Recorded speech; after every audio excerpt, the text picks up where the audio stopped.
Welcome back to The Explainer. Today, we're totally stripping away the Hollywood glamour and digging into the intense, frankly life-changing philosophies of two absolute legends, Matthew McConaughey and Denzel Washington. We're going to take their most powerful speeches and turn them into a very concrete roadmap for your own personal growth. So if you want to know exactly how high achievers process failure, success, and the daily grind, well, you're in the right place. I want to start right off the bat with this incredibly stark truth from Denzel. To get something you never had, you have to do something you never did. Think about that. It's literally a mathematical certainty.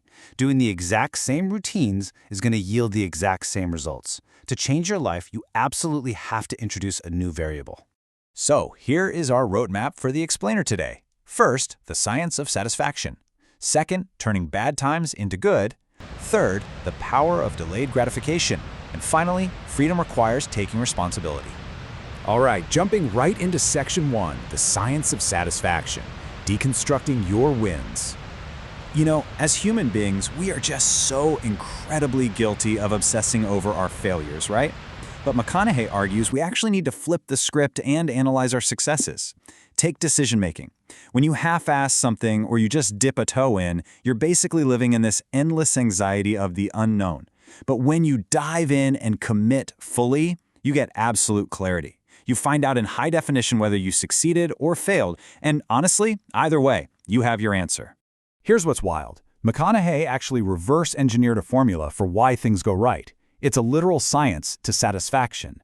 He noticed that when he was winning in life, he was actively doing three specific things: appreciating more, pointing out beautiful things, and not taking them for granted. Simple, right? But if you can bottle the science of why things are going well, you can intentionally repeat those habits over and over. Now, a huge part of finding that satisfaction is figuring out who you are. But let's be real for a second. Trying to find your true self sounds completely exhausting. So McConaughey offers this brilliant shortcut. Instead of agonizing over who you are, just start eliminating who you are not. It is mathematically so much easier to just cut out the nonsense and walk away from whatever drains you. By process of elimination, you'll naturally arrive at what actually feeds you. Moving right along to Section 2, turning bad times into good, the alchemy of failure. Look, life isn't a straight path, and failures are going to happen for sure. When you find yourself in what McConaughey calls life's debit section, it is so easy to just wallow. But this is exactly where you have to practice alchemizing. It requires this undeniable, almost stubborn optimism. A deep faith that a bad situation isn't an ending, it's just the beginning of something potentially much better. Life has to be lived forward, even if it only really makes sense in reverse. And when that literal fall happens, Denzel Washington completely rejects the traditional safety net advice. He says, if I'm going to fall, I don't want to fall back on anything. I want to fall forward. Because if you fall forward, well, at least you can see what you're about to hit. You embrace the risk instead of trying to soften the blow. Think about this. History is literally paved with people who fell forward. Reggie Jackson, he struck out 2,600 times. That is the most in Major League Baseball history. But we only remember the home runs. Thomas Edison had 1,000 failed experiments before he got the light bulb right. And Denzel himself actually failed an audition for a Broadway musical early in his career because he couldn't sing. But he kept grinding, and 30 years later, he won a Tony Award at that exact same theater. The lesson here is pretty simple. If you don't fail, you aren't even trying. All right, Section 3, the power of delayed gratification, playing the long game.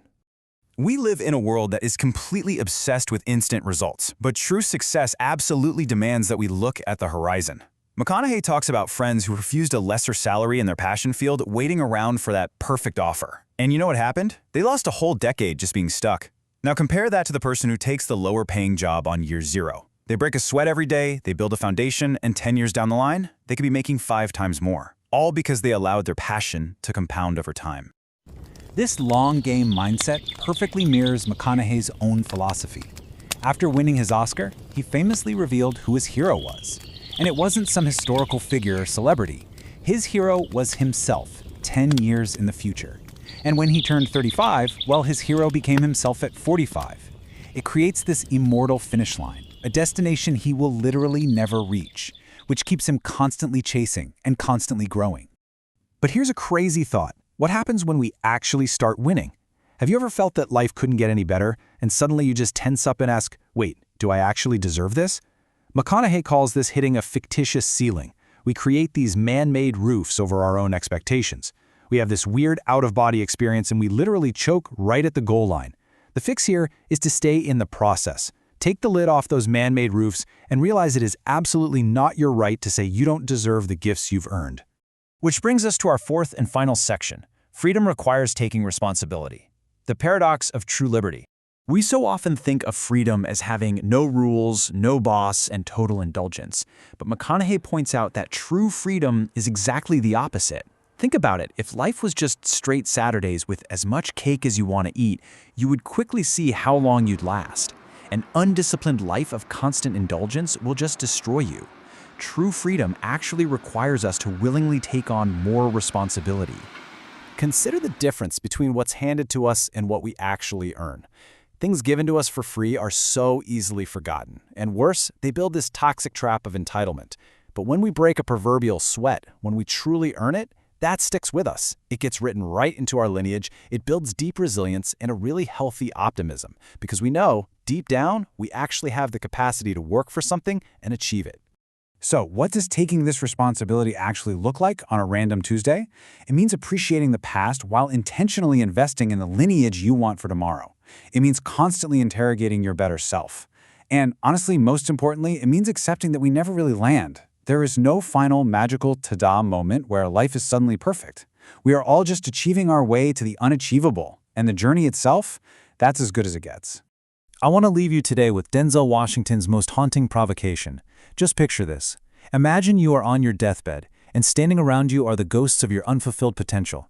The ideas you never acted on, the talents you just didn't use. They look at you, angry and disappointed, and they say, "We came to you because you could have brought us to life, and now we have to go to the grave together."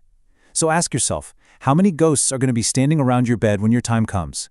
Or are you going to use your unique gifts, eliminate who you are not, and go all the way? The choice is entirely yours.